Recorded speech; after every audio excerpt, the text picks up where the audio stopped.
DK, FN, HQ हा प्रश्न 10 second सोडू शकता का? प्रश्नचिन्हाच्या जागी कोणते अक्षर येईल पटकन सांगा. जेव्हा असे प्रश्न येतात तेव्हा आधी अक्षरांचे नंबर लिहून घ्या. पहिली अक्षरे पहा. आता फरक बघा.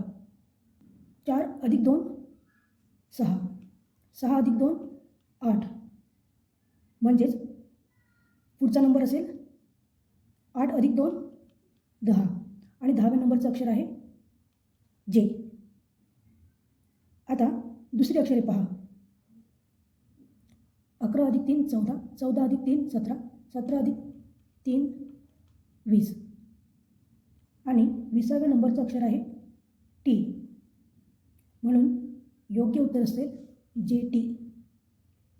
ट्रिक आवडली असेल तर नक्की लाईक करा आणि अशाच प्रश्नांसाठी लर्न विथ निकिताला फॉलो करा.